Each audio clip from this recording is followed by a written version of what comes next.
Hey guys, how's it going? Is that a trick, Yo-Yo? Why isn't my yo-yo coming back up? Can you walk the dog? The Offset Yo-Yo Podcast.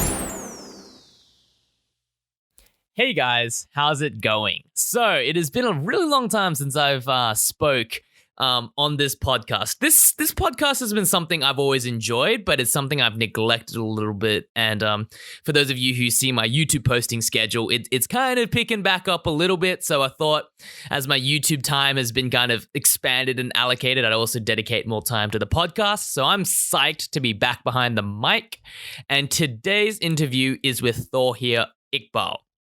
Now, keep in mind, this interview was recorded literally, it's probably close to a year ago now. It was recorded at the very, very kind of tail end of 2019, and I'm only uploading this now. But this is going to be with Thawhir Iqbal. So for those of you who don't know, Thawhir Iqbal is a 3A player. He is an 8-time Singaporean national yo-yo champion, and he recently, well, I say recently, but it's been about a year now, but he was crowned the 2019 3A AP champion. He's competed at Worlds, he's competed at multiple contests, and he's just an all-round a player that has been in the game for a really long time and just demonstrates this unyielding persistence. So I met Thawhir in 2016, and he was the first kind of Singaporean player I got to meet and got to talk with and socialize with.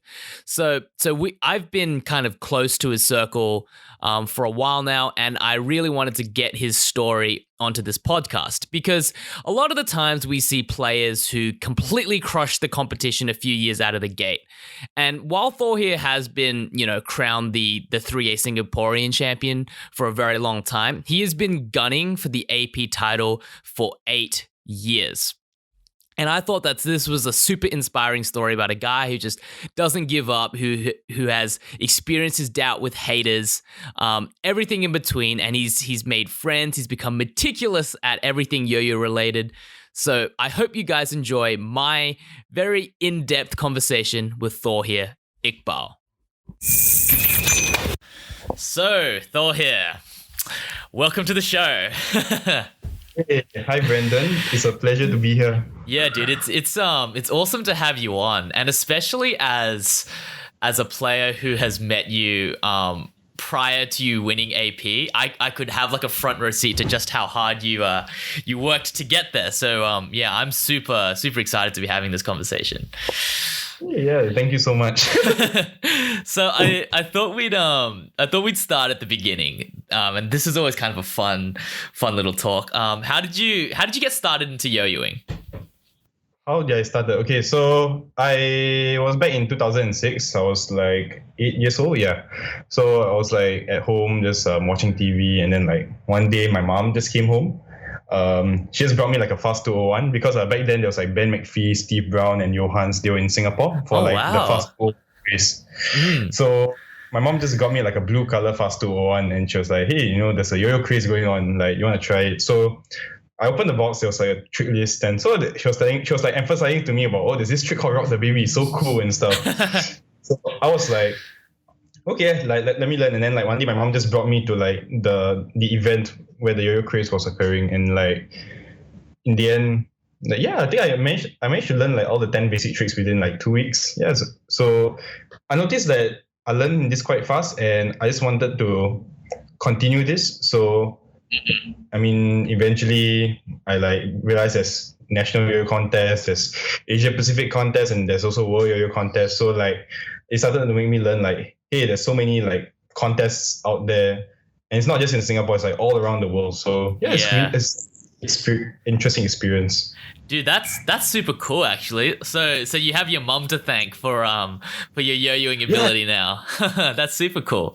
Definitely. So this is something I'm always kind of curious about. 3A is your main style. So how did you start to transition from 1A to 3A? When did you realize that? Huh? I was actually a 4A player before that. Oh, 4A, really? Okay. Okay, so of course everyone will start off as a 1A player, like start off by learning 1A tricks, and then once they they notice like, oh, there's 2A, 3A, 4A, 5A, they'll start to learn something new. So the first division that I started to like move to was 4A back in 2009, 2010. Okay. Because I looked up to this guy called Fajar Siddiq. Yeah. Yeah, Fajar Siddiq was an old school player. I respect him. He was like a mentor to me for like quite a number of years. So because of him, like I just started to play 4A. And then like after Worlds 2010, I took 3A more seriously because I just like noticed like, hey, there was like no 3A players besides this guy called Chong Yi Chen. So I remember there's one day that I was at Spinworks and I saw this like man, he was playing like 3A alone. So I was like, hey, like there's a 3A player there. So he was nice enough to like let me like try his yo-yos. And then I just had interest because like you're playing with two yo-yos. So yeah. And wow. How far along was this in the how long had you been yo-yoing at this point? 2010 would have been like 4 years. Yeah. But I took like a year or two break because I was studying. Then like the yo-yo craze came back in 2009, so I got back into it because like I still remembered like I still remember doing the basic tricks and stuff. So and I found like joy again in this toy. Okay. As like a study break and those kind of stuff, like stress reliever, those kind of stuff. Yeah. And this is curious. I'm just curious. What were your first pair of 3A yo-yos? My first pair of 3A yo-yos. Oh yeah, I remember. Protostar. Oh, Protostars. Because like we like started with like plastic 3A yo-yos, and then from there like I moved on to like Duncan Mayhems. Then like after that I moved to Yo-Yo Factory Rockstar, and then I moved to like some other yo-yos. So yeah. Interesting. Okay. So at which point how long after getting into 3A and being like, oh, this is kind of cool, this is kind of interesting, this is a style that no one's dabbling in, did you start to be like, okay, how do we win? Like how long did that transition take? From like wanting to like win a contest or something? Yeah. When did you first have ambitions of trying to like win your first contest?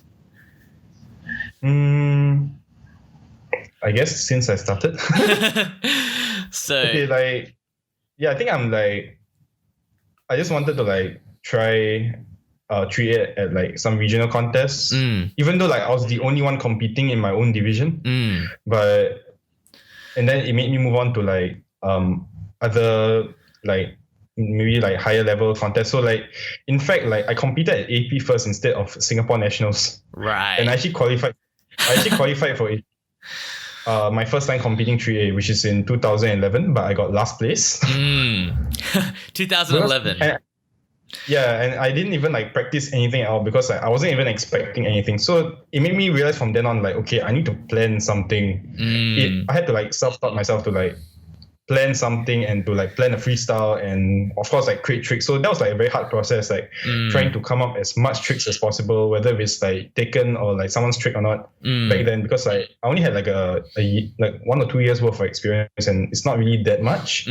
So it was really tough for me, especially from 2011, 2012, especially when I was like working hard to like make sure, okay, I'm gonna like learn make 3A tricks at the same time, because like for me maybe I appreciate more of like originality more than anything else. Like what defines a player is based on his originality or like his tricks or stuff. True. So yeah, that's interesting. So man, 2011, that's where it kind of begins, right?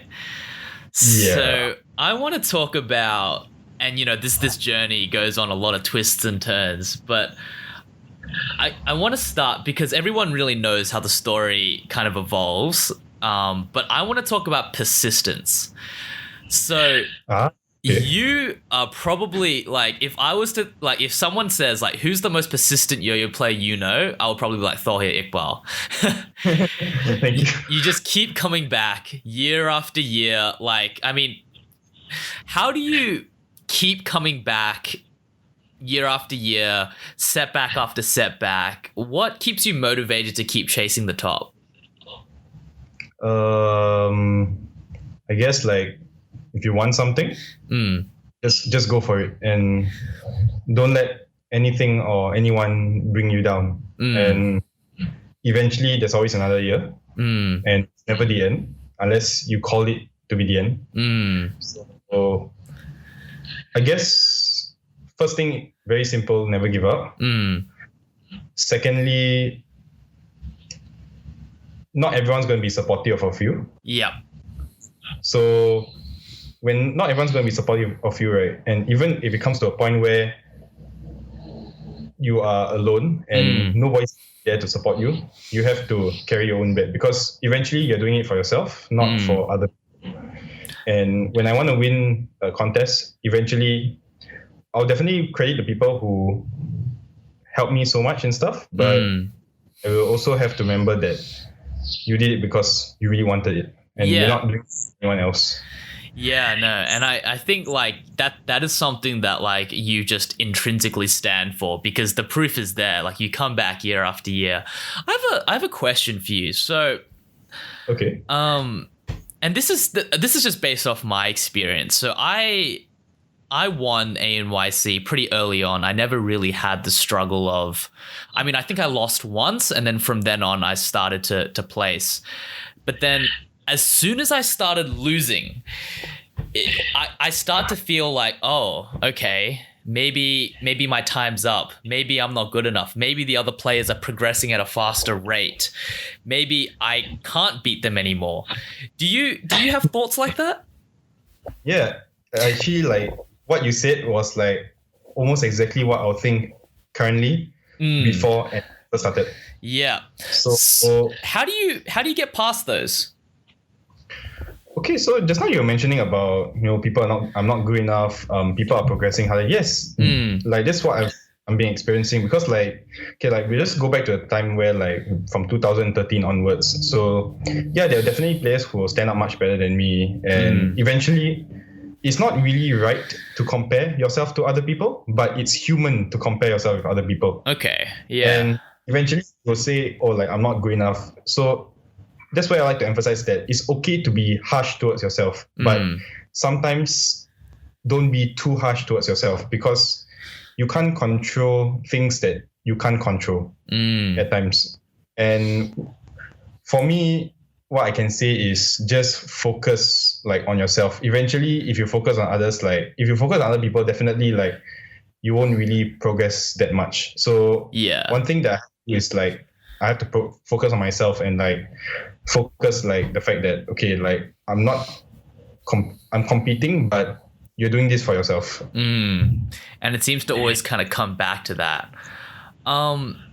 Just to kind of like dig into this a little bit more granularly, what do you say to yourself to kind of get yourself back on the yo-yoing grind when you lose? Like, let's say the moment's there, you practice really hard, you mess up the freestyle. What do you say to yourself when you don't do as well as you'd hoped? Of course. That allows you to then kind of jump back into it. Of course, I feel like crap. Like, I so hard, and then like you just mess up that 3 minutes of your time on stage. So, of course, it feels really bad, and you feel really sad for like the next few days, weeks, or sometimes months.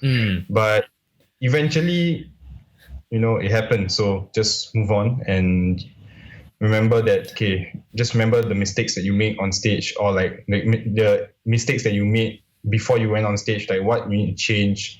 Like, is there like something that you need to do to make sure that you're more consistent on stage or something? So I was quite lucky to like be able to like make this like cut from 2016, between 2016 to 2017 onwards. So I was able to like learn from the right people, and also found like better methods of doing well on stage and stuff. Because I guess 2016 was one of my down point, and it made me felt like, okay, like I'm not good enough. Like it made me feel really, really sad as a real player. I don't enjoy competing anymore and stuff. So I guess it comes back to like where I first mentioned, like if you want it, just go for it, and you really, really can't give up. Like it took me 6 years to like win AP, so I can only just say like just keep moving forward, and if you really want it, just go for it. Yeah, no, and that's awesome. I want to dig into to something you just said. What happened in 2016? What was the context behind that? Yeah, okay. So, this point of my life was something very meaningful to me as a yo-yo player. So of course I was really sad after AP 2016. You know, like, I could have won that year and stuff because like I messed up too much. So then who won in 2016 again? Taichiro. Okay, yeah. Yeah, so I really wanted to like win it that year. I thought it was like my chance to win and stuff. Then like after I lost and stuff, I just felt like, you know, I felt very upset. I felt very like depressed about like not winning and stuff. Then I came up with a message from Lim Aikui, Yep. Offstring legend of Singapore. Yep. So yeah, he has won AP 4 times. And he just texted like he asked me just like straightforward, are you gonna compete next year? So I just told him like, yeah, most likely, like, what's up? Then he just told me like, hey, like I can help you if you want. So I was like, oh wow. Damn, like, that's awesome. Yeah. so I guess like I was really, really fortunate to get this opportunity to be like coached and mentored by such well-established player like Lim Aikui. So we just like met up for like a simple dinner, like no yo-yos into the situation. We just had talks about like a lot of things. He just told me like how he plans for his freestyle, what he does. He shows me like photos of like what he did to prepare. Like he actually does his Excel sheet, which I'll like further elaborate on. So we met like at least once a month from that point on, like in terms of like choosing the freestyle, choosing the freestyle music, the tricks I'm going to put in and stuff, some of the mentalities that he has before going on stage, like before like doing practicing, before the contest and like on stage and stuff. And this is like from a point of view from like an Asian champion, like one of the best Asian champions out there. Yeah, absolutely. Yeah, Aikui's a legend in Singapore and basically in the yo-yoing world. I want to dig into that a bit deeper. What were some of the things that, because you've been competing for a long time, you know, since 2016, what were some of the things that he told you that were like breakthroughs? What was something he told you that was like, you should do this differently, that you didn't come to realize by yourself competing since 2016? Okay, so like he actually like plans his freestyle out in like based on one a full glance. So like what he does is because like Aikui is very good in like IT and stuff. He's an engineering student and stuff. So he actually uses an Excel sheet to like craft his entire freestyle. So every trick and element and stuff, he will just put it into the sheet and like he will just mention like, hey, which what goes next from then. So he will actually name the element and stuff, and then he will just like emphasize like which part is the harder part and stuff. So wait. So I went to like. So hold on. Sorry. Yeah. Just so I can understand this a bit better. Is this elements as in like one single whip here and one regen catch here, or is it like? Yes. Oh, so like down to the string hit. Every single. So it goes down to every element's string hit and stuff. Oh wow. Like every element, like behind the back, under the leg, arm combo, orbits whatsoever. So when I saw this, it was like very interesting to like see how Aikui like plans his freestyle, because it's very, one thing I like to do is like to ask people how they like plan their freestyle and how they like maybe what do they do to like make sure that their freestyle is like legendary or like godly and stuff. Okay. So yeah, it took me. I tried it for 1 year, and like after that, I just like tried other methods. But it was a very interesting experience to like try his method. Okay, so did you try it?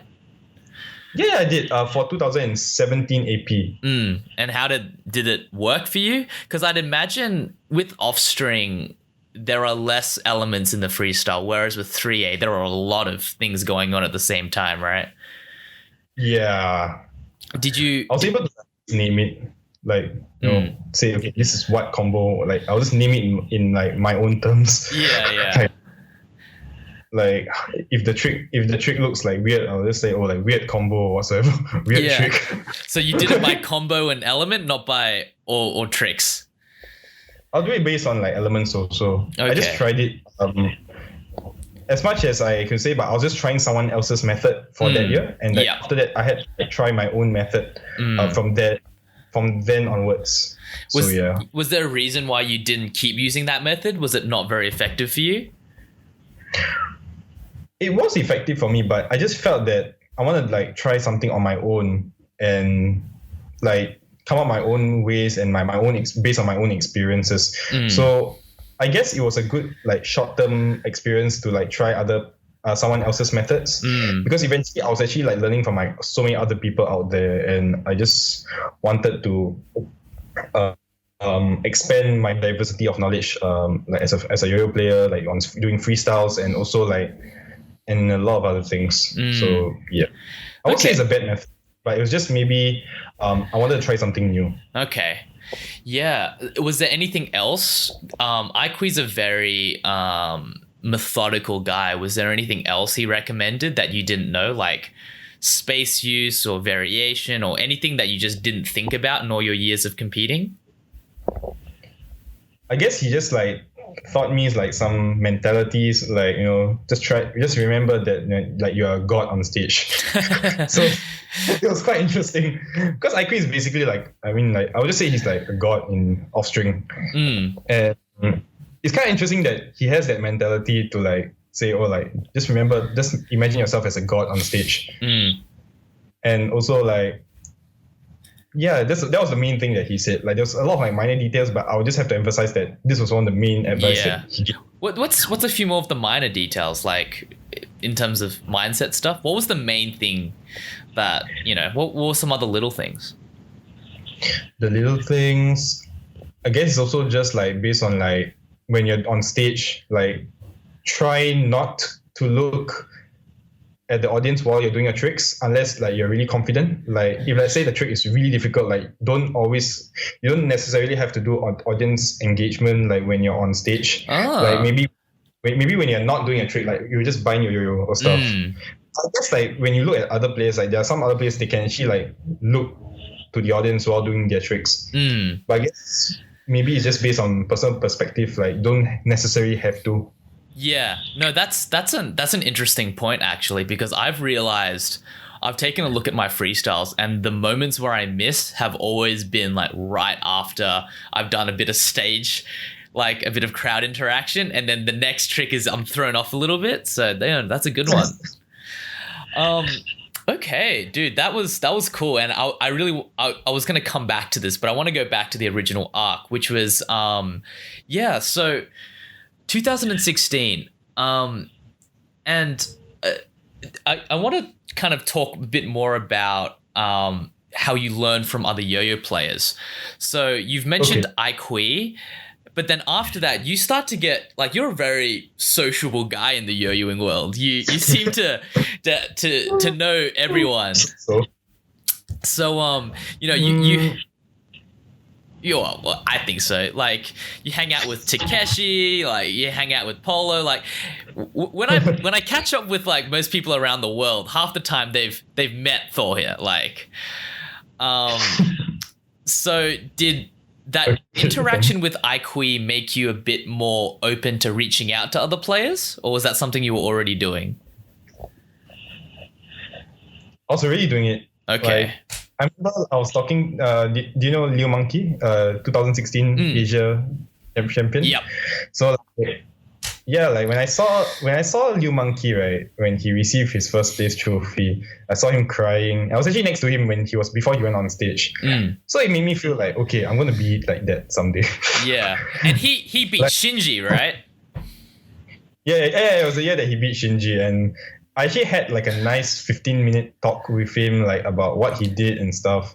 He actually planned his freestyle for 1 year. Oh wow! Okay, 1 year. That's really long. Based on my standards and stuff. Yeah, no, like I don't ever plan a freestyle 1 year, but I can say like maybe like I focus on creating tricks before the contest, like a year in advance, so that at least I'll be more consistent by then. But not like music use, like choosing a music and practicing already for 1 year. Yeah, that's a bit. Okay, yeah, and that's super interesting. Yeah, I've never planned a routine 1 year in advance either. I feel as if that's just. I've thought about doing it, but I feel as if by the time that freestyle is ready, the tricks are a bit outdated. So I think like 3 months is kind of 3 to 4 months is around my bracket. I don't know. It's decent. Yeah. Out of curiosity, how long do you plan your freestyles in advance? I'll start choosing a music like half a year in advance. Wow. Okay. And I will like just so one thing I would like to also say is like I experiment a lot, like when it comes to just trick creation, creating combos, creating new elements, and also like when you're doing freestyle also, like just try to like put different combos at different timings and stuff. Yeah. So you tinker around a lot with the freestyle? Yes, I actually like what I like to do is like, okay, when I'm at home or like somewhere where like I'm not meeting any other yo players, I'll just like just imagine myself like just trying to do different like all these combos and stuff. So I like try to mix and match, okay, like which combo goes here, can I add in like more can I add in more stuff inside, or how can I make it better, more presentable and stuff. This is just what like I'll think and stuff. So you're not yo-yoing while you do this, or is it just all in your head? It's usually in my head, like whenever like I'm in the bus on the way home, and when I get a chance to like throw at home or something, then I'll just try it out. Just like lock myself in a room and get in my own zone, just practice. Yeah, dude, it's tight. I want to talk more about like, you know, this crew you've developed for yourself. So I know in recent years you hang out a lot with Polo. You hung out a lot with Tal Murdoch. So the AP 1A AP champion, EYYC champion. You seem to surround yourself with the champions, and not necessarily. Let's take a step back. How do you do you ask them about their styles of tricks as well, and their kind of insights on how they build freestyles and stuff? Yes, I do. Like, I have to say that I do learn a lot from Polo after he won AP. Okay. Actually, before and after he was Asia champion, even Tao, because like I met Tao in Japan, we made good friends. You know, it's like we're both like same age group, and then because like Tao told me that I always hang out with people older than me, and it's like kind of annoying. I want someone like who's younger, like around my age. So in the end, like became good friends with him and stuff. Polo, like I noticed him like back in 2016, like made friends with him. I like let him stay in my house a few times to like learn, hang out, talk, and like also like know his point of views and like his experiences. Not just him, like also Hank Freeman and stuff. I also learn from like a lot of people, like, even those who are like still progressing, and like I'll still learn from them also. Like I guess it's just you have to be open to like learn from everyone, whether they are like champion, world champion, Asia champion, national champion, or like not even like champion at all, because they'll always have something to contribute to your progress if let them contribute to you. Yeah. So it's not all about with champions and stuff, but of course, like definitely I am a fan of like a lot of people and stuff. Maybe not too many people, but like right now, but just like the main people who I hang out with, I'm still like a fan of them. Like for example, Hajime, Hank, Takeshi, Paul. Yeah. So it's good to like learn and also make friends with them, because eventually, like one thing good about yo-yos is like for example, like when you're playing, like for example, if you're a tennis player, you know, like those high level players like Roger Federer, sorry, like they're all like world class players. At the same time, they're like very like celebrity like status and stuff. So like in the yo-yo community, like if you don't, they're not really like celebrity, but of course they're like legends in the yo-yo community. But you can still make friends with them. You can go out, have dinner with them, hang out, have some like fun stuff with them. So that's one thing good about the yo-yo community. Yeah, and that's dude, that's something that, you know, is super cool as well. I've made so many friends with like people who I thought I'd never even meet. So it's very surreal. Just to dig into that, do you have a set of favorite questions you might ask someone to kind of get their insights on a yo-yo approach? Like what's the question you ask someone when you really want to learn from them? Or is it more tailored to the player? Okay, so like for me, I think I mentioned just now, like I really appreciate like originality the most in Yo-Yo player. So one of my best conversations I had was with Takeshi. Okay. I also like came to like make friends with him, and he's actually a really, really nice guy, very humble guy, very fun to like joke around with and stuff. So what I like asked him was like questions like how he freestyles, what does he do to prepare, what is his thought process when he makes a trick, or like how do you like get like overcome your nerves and stuff. So when like for example, when I asked Polo this question, when I asked Takeshi this question, when I asked Hajime this question, they all were very, very different things on how they prepare. So it makes me learn that, okay, they have their own methods. I need to... Yeah, no, that's a really good nugget, because I think, just because it works for someone doesn't necessarily mean it will work for you. So I think, that's something that's, that's definitely something really cool. So to kind of like to wrap this side up, what do you think is the best piece of yo-yoing advice you've ever received? And it can be from whoever. The best piece. I know these are kind of pretty difficult questions. There is so many like great advices when it comes to like, creating tricks, or when it comes to like when you're on stage. But one of the main advice that I need to also tell myself time to time, which I've learned from people also and from other people, is that don't forget why you started, and also don't remember that yo-yoing is meant to be fun. Because one thing very sad about what I noticed maybe this year is that some people, they get very upset after their freestyle. They get very sad, very disappointed, they get emotional and stuff. So I would like to like say that eventually just remember why you started, and remember that yo-yoing is meant to be fun. Okay. That's maybe one of the best advices that I also need to tell myself. At the same time, people may also learn from this as well. So kind of digging that into a bit deeper, what's your why? Why do you still yo-yo? Why did you get started into yo-yoing? Why did I started? I guess because it's fun, and also like I made so many friends around the world, from Europe, USA to Japan to like Southeast Asia and stuff. You. And I've stayed at your place as well, man. So like, yeah, dude, you're a well-connected guy. Yeah, the one thing good, like for example, you go to another country, okay, hook up, link up with some. Hooking up with yo-yo players.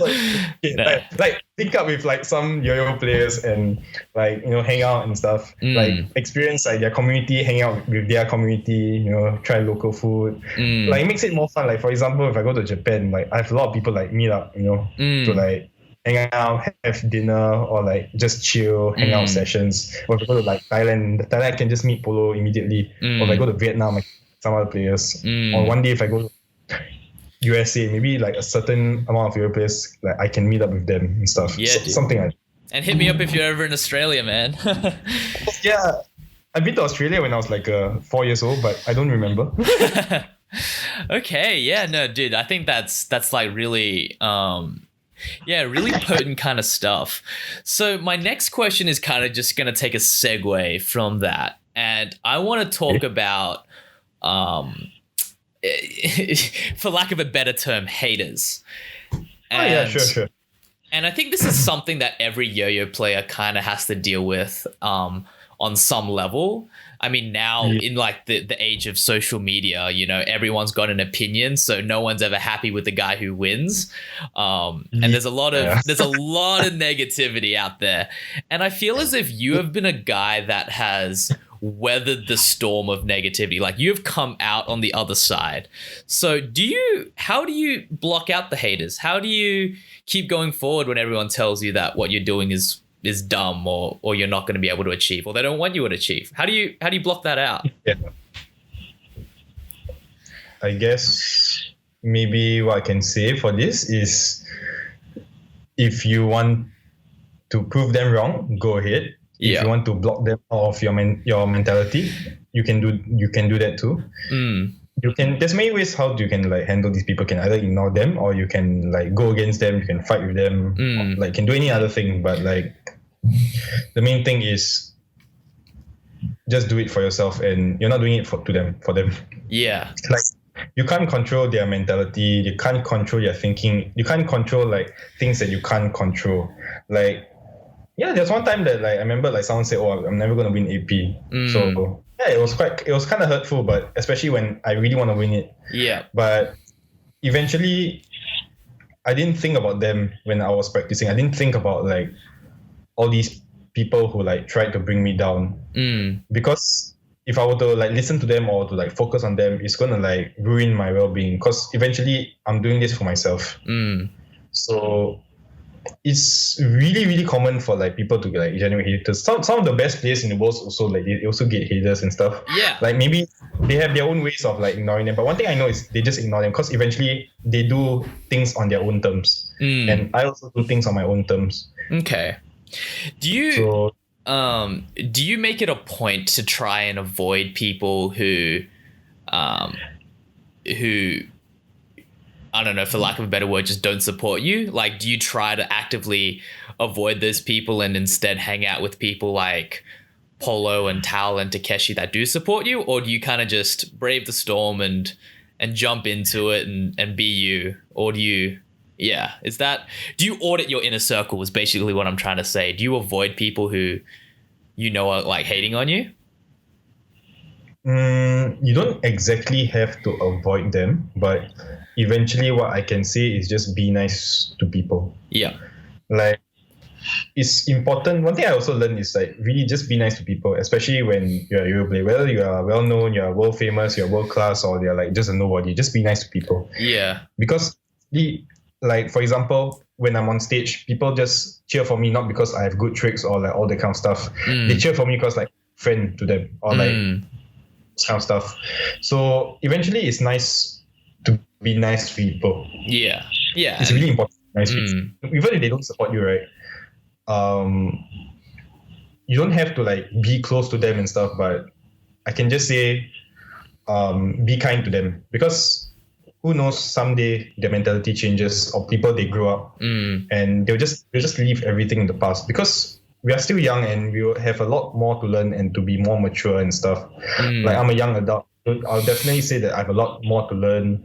I'm always willing to like learn from my mistakes and to become a better person. Like if like right now, if I were to tell myself back in like 5 years ago, like I'll tell that myself 5 years ago, like a lot of things that I should work on and stuff. Sometimes people progress very slow. Some people, they progress very fast. So yeah, just always remember to like support, like just be nice to people, even if they don't support you and stuff. Yeah, I mean, and try like, and I definitely think that's a super important thing, and I try to be as nice to basically everyone I mean the Yoyoing community. But yeah, and this is something that I've found, that is that genuinely I'm pretty susceptible to when people like hate on me, or not when people hate. Yeah, I'm pretty susceptible to like negativity and letting that kind of affect how I'll do. So I'd be curious as to how you, whether it's just avoiding that, or do you just like, what's your tactic for just like making sure they have the least impact as possible? So for instance, when someone says you're never going to win AP, what do you say to yourself, or what do you say to them? Like, how do you insulate yourself from the negativity? I believe action speaks louder than words. Okay. So if you're gonna use words to get it back at them, there's no point. Okay. If you use actions, I mean like not physical actions, but like your own actions. Yeah. Your own actions to like prove them wrong is like a better feeling than to like, to like beat them up or something. So yeah. Sometimes if you're to affect sometimes when you affect someone mentally, it's more stronger than affecting them physically. Yeah, that's true. That's true. Okay, so that was a kind of a good segue. I want to talk about Yo-Yo gear a little bit, because I've had the good fortune of staying at your place and, you know, hanging out and eating dinner there. And one thing I've noticed is that you're a very meticulous guy when it comes to yo-yo maintenance. You'll like change your pads very regularly. You'll pre-cut your strings. What's yeah, I've never seen someone that meticulous. What could you dig into some of the things you do? Like what's like? Sure. Let's say you want to maintain your yo-yo. What are some things that you do? Okay, so like I'm a 3 player, so Yeah. I need 2 strings. So of course, for example, you're a 1A player, you can just like cut your string and just like put it onto the yo-yo easily. Yeah. But for me, like as a 3A player, I need a certain length to play 3A. Like, so I have like a measuring tape and I just need to like measure the strings. So of course it takes me like around 2 to 3 minutes just to set up one pair of strings. Okay, maybe like a minute or just to set up one pair of strings to like measure it at the right length to cut it and to like tie the strings and stuff. So of course, when I practice, I do not like I want to spend more time practicing instead of tying up strings. Exactly. So during my free time when I'm like maybe about to sleep or during my break time or like whenever I'm free, I'll just like tie strings, you know, just chill. And at least like, you know, if I have like five pairs of strings, I can just like practice immediately. And then like once I run out of like strings, and I'll just like tie up again. So yeah. That's pretty smart. Yeah. A question about string length. I know that you're super meticulous about this. Do you stretch your strings? Actually, before what string do you use? Kitty string fat yellow. Yeah. Okay. So do you stretch your strings? I measure the string first, then I stretch it. Okay. Then you stretch it. Okay. Yeah. And do you actively stretch it, or do you kind of just let the yo-yo do its thing? No, I always stretch it before like my first throw. Oh. So like once I freshly tie it, I'll just like when I put the string onto the yo-yo, I'll just like stretch it first. And then like after I stretch both strings, I'll just make sure that what I stretch, right, both of the strings are like on the same length. Right. Yeah. Because that's something that I've noticed is that whenever I try to cut strings, the thing that makes it inconsistent is the stretching part of it. So as soon as like even if I cut 2 strings at the same length, one may stretch more, one may stretch less. So how do you kind of keep the stretch consistent?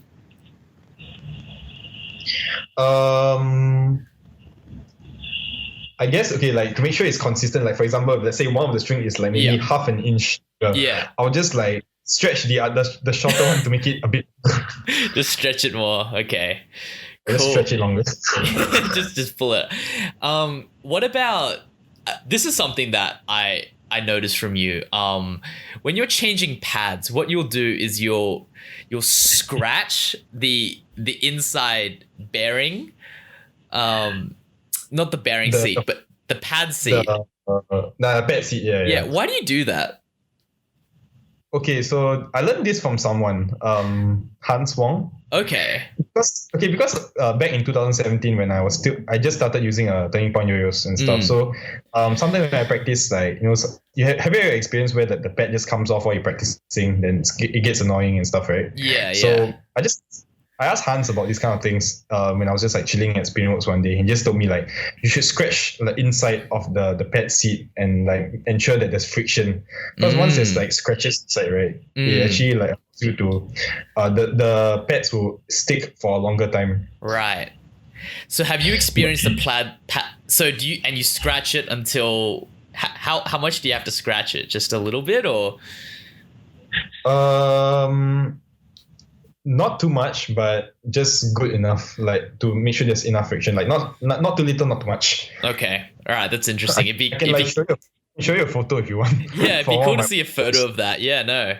Yeah, I can say. I'll send you. And have you experienced the pad slip since you started doing that? Never. Oh, okay, that's really cool. But at the same time, especially when I practice, during practice periods where like it's like 4 months, 3 months, 2 months before AP, I'll discipline myself to like change my pads once in a week or 2. Once a week? Wow. Okay. Because eventually you want that consistent amount of pads. So and when you practice an hour a day consistently, of course the pads will like die out faster. Yeah. That's interesting. Which pads do you use? Turning Point K-Pad Slim Soft. Oh, wow. Okay. Those are expensive, aren't they? If you're crunching through those like once a week. Sort of. I mean, if you want the best, then you gotta get the best. Yeah, that's true.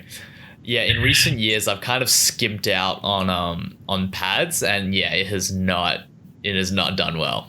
Something else I want to talk to you about. This is something I've also kind of noticed.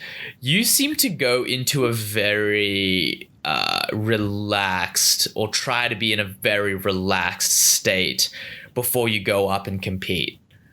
Okay.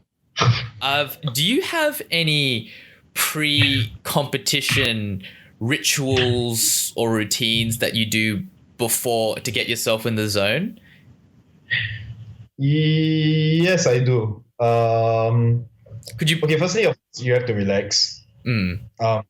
Secondly, find ways to like relax yourself. You don't. I mean, if talking to other people makes you relax, you can do so. Yeah. If practicing before you go on stage also helps you relax, you can just do it. Like maybe like I'm quite fortunate that from 2017 onwards, I was able to be accompanied by Aikui.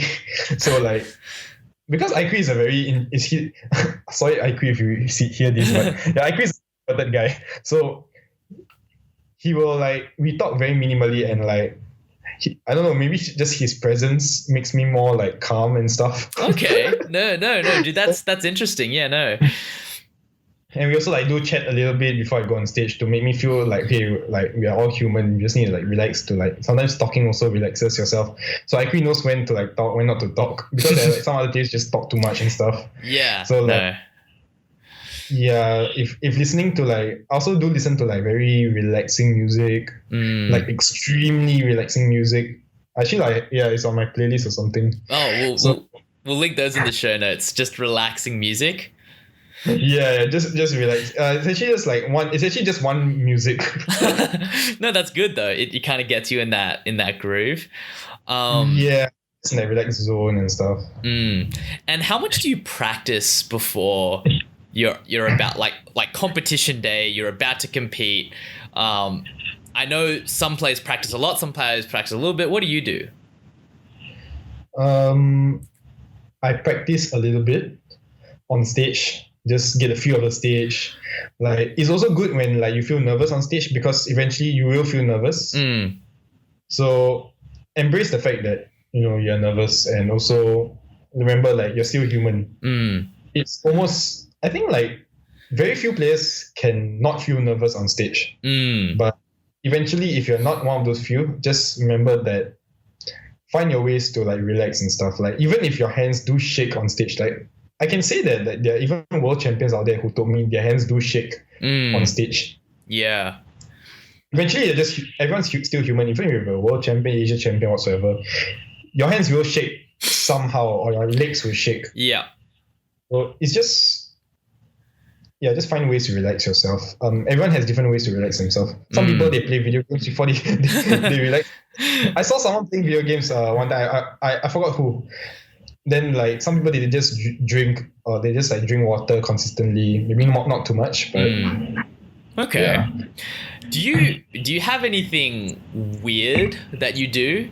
Hiroyuki Suzuki puts a little bit of water on his gloves because that's something that he does. Do you have anything odd?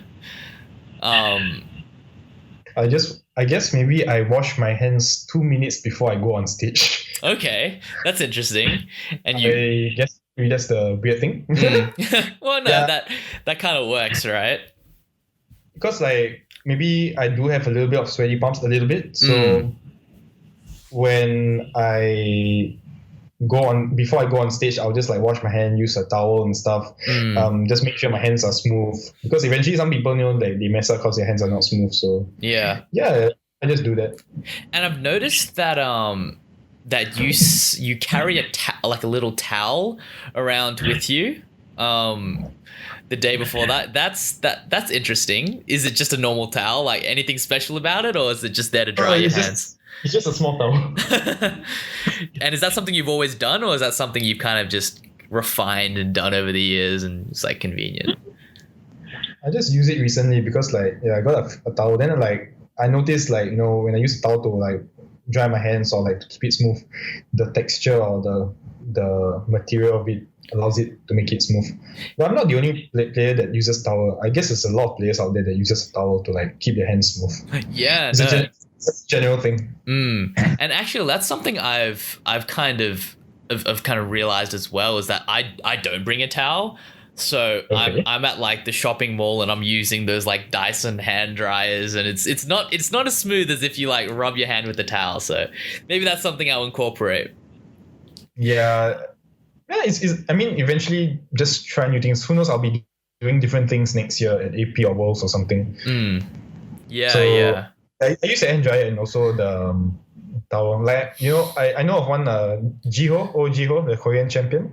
He uses like a portable fan. And it's quite cute. Oh, that's interesting. Have you used that? I never, but I was just using it for fun before I went on stage this year. That's interesting. Like, I mean, like Gio and I were friends, so we could like joke a little bit because we were both nervous. So yeah. So I want to kind of go back, so to rewind the timeline to right this year, AP freestyle. So okay. I remember I was in the audience, and I always kind of try to make it a point to watch your freestyle because I know how much is riding on the line. So I watched your freestyle, and I may be wrong. This might be the wrong thing, but you had like a restart within the first like 30 seconds. Was that? No, the first throw. Huh? Yeah, first throw. It was like a restart. First throw. How did you? Oh yeah, it was scary. How did you like come back from that? Like, how did you kind of rein it all in? Like, what did you say to yourself on stage to be like, okay, chill, relax, like?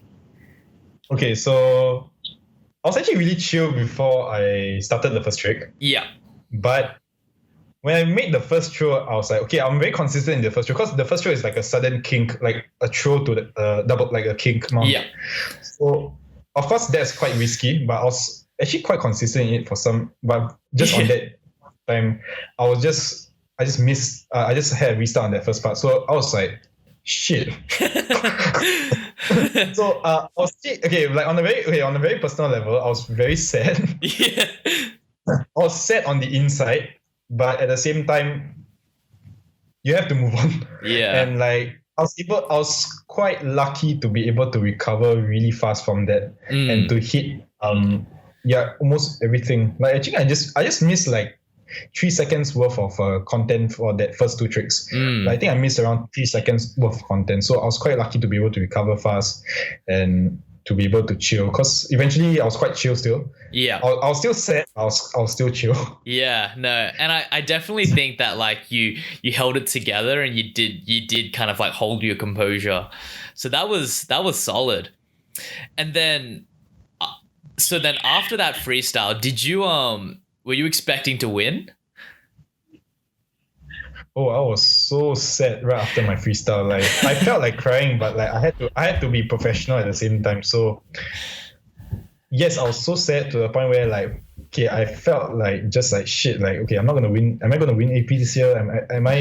Do I even have a chance and stuff? So like, some people would just tell me, oh, you still have a chance. You still have a chance. So I felt like nah, because like eventually, the audience point of view and you as when you're performing on stage, your point of view is really different. Yeah, that's what I've noticed. Because you know like what tricks that you miss, you know what you miss, you know what you hit, you know what standard you want on stage. And like all my practice sessions, I always like had very few like mistakes, like maybe like less than 5 mistakes and stuff.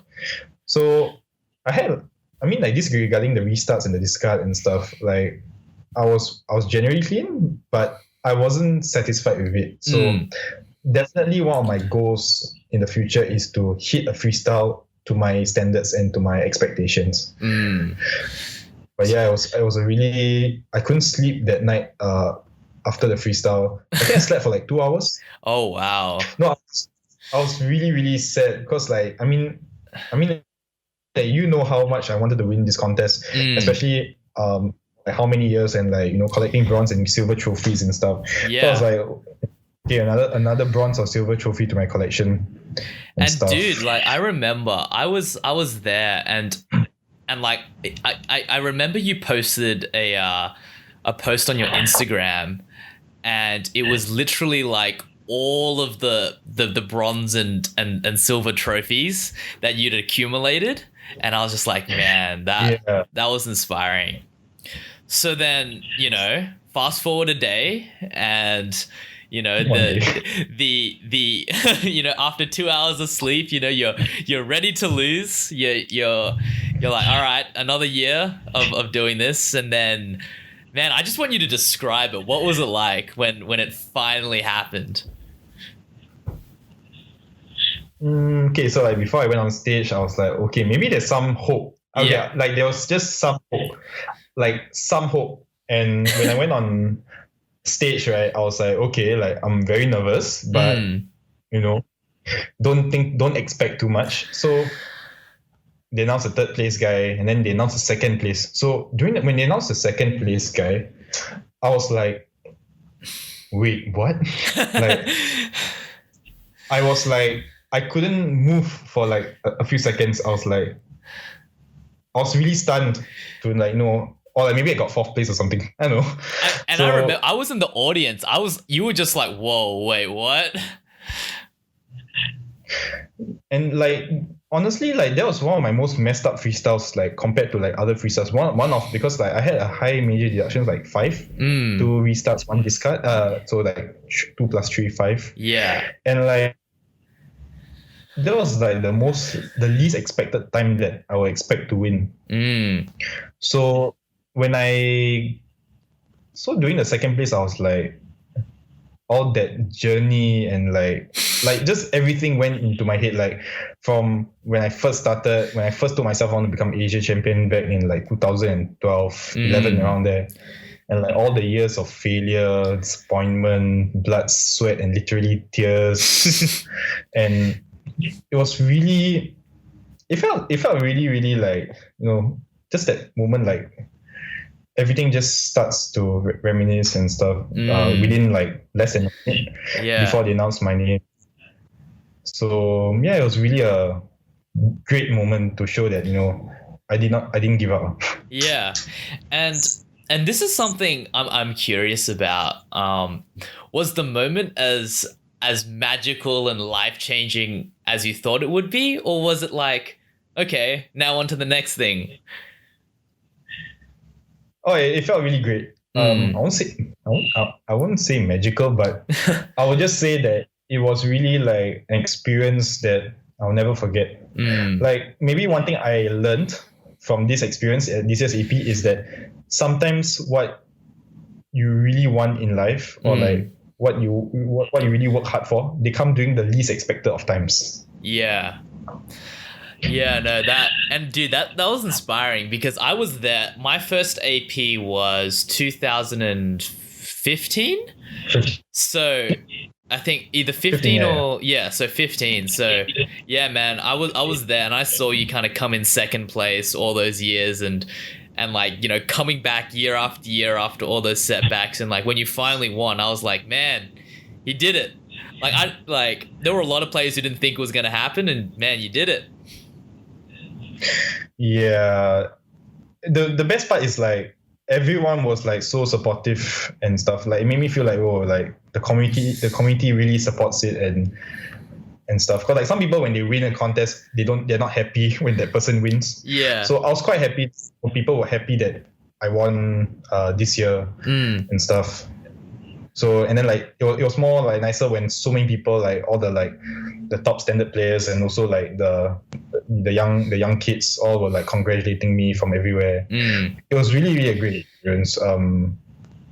It was just truly a great experience. And I feel as if that after the win, everyone was kind of expecting you to be very like, yes, I finally won, and, rub it in everyone's faces. But I think you've become a lot more mature and a little bit more humbled by that win. Like, I'm not sure if that's the case, but has that been your experience?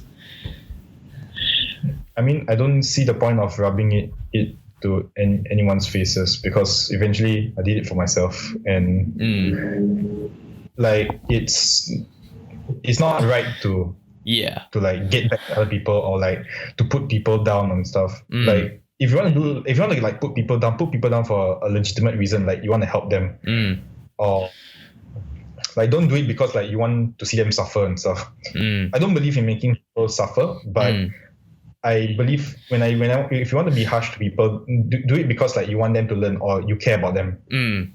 Yeah. Okay. Yeah. So after all those what was it, 6 years of like all those painful lessons, all those bronze and silver trophies, all of those setbacks, and you've finally won. And if you could go back in time and talk to Thawhir of 5 years ago and be like, okay, this is all of the stuff I've learned. I've lost for 5 years, and this is what I've learned. 6 years. I've lost for 6 years. This is all I've learned. No, actually, to get back to it, it's actually 8 years. I started competing in 2011. Yeah. All right. So 8 years. Yeah, so 8 years.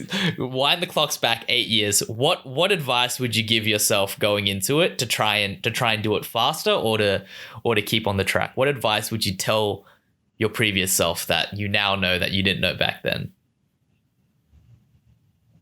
I guess just try to learn more at a younger age. Okay. Yeah, like try to like. I guess I was quite stubborn back then, but right now I'm more open to like advice and more outgoing, more chill, to like listening to other people's point of views, and also like be willing to like take advice, which is constructive advice to make you better. So would you? Yeah, I guess it's just like taking, just listen, be a better listener, and applying it to yourself. I guess maybe I was a late bloomer. Is it? Yeah, like it took me at a later age to like learn all these kind of things, but I'm glad that I managed to learn it at the right time. Yeah, no. Like the worst thing that can happen to you is when you win a contest, or like you finally achieve your dream and nobody supports it. Yeah, that's true. Yeah. That's really, really depressing. So I was quite glad that at the right time people are very supportive and everything. So I think everything came at the right time. Yeah, and I definitely think that as well. I definitely think you've like mellowed out a little bit, and you've kind of like built up that champion persona that has finally kind of got you on top. So I'm curious, man. What's next? What's the next goal? I guess just do what I want to do. Of course, one day I want to. Of course, like I do have the thoughts of like winning EP again, and also one day becoming world champion. Although the chances are lower for me, but I just want to like enjoy Yoyoing, enjoy making friends, enjoy making tricks, trying to expand the diversity in my 3A, and definitely remember that Yoyoing is fun. And I think, that's something that I need to like remind myself of so much, because as you kind of get older, as you start to like, for me, I'm starting to lose a bit of that competitive edge I used to have. It's starting to like pull into question why I'm even here. And I think every time I have those doubts, I do something very similar, as I kind of pull it back to, all right, Yo-Yoing's meant to be fun, and you're supposed to be doing this for the fun. Yeah, Yoyoing is actually like meant to be fun. Like it's not everything, but it's fun. Yeah. Man, dude, this was awesome. Thank you for putting aside an hour of your time. This was a super awesome conversation. Where can people find you if they want to know more about you, or more about your tricks and stuff? Instagram, Facebook. I just posted a video yesterday doing 1A. I don't really play 1A, but I just posted it for fun. And yeah, dude, that was a rad video. So I only saw snippets of that in the Instagram stories, But yeah, dude, your 1A is pretty solid. I think you should try and compete at the 1A stage and try and take it out. Maybe someday, but when I have the time. Yeah. All right, dude. Thank you so much for agreeing to do this, and yeah, I hope everyone is inspired by your persistence and by your story. So yeah, what did you guys think about that? I really enjoyed that. And it's interesting because I listened to this again probably a year after it was recorded, and now it's going to be publicized to you guys. So just a bit of a disclaimer: the video I mentioned was probably out it's been out for a couple months now, towards the tail end of the podcast. But yeah, this was an interview that when I re-listened to it, I think I was in a different state of mind, and I think I've just been reminded now how important the whole make sure you don't forget why you yo-yo, make sure you don't forget why, or like the fun of yo-yoing, and that's a lesson that I keep forgetting. But anyways, how did I do? Did you guys enjoy that? Who should I have on next? Really enjoyed the support and the listeners from all of you guys, and any comments, questions, and criticisms, I don't know, you can post this on the YouTube, I guess. But other than that, that's it from me. So see you guys next time.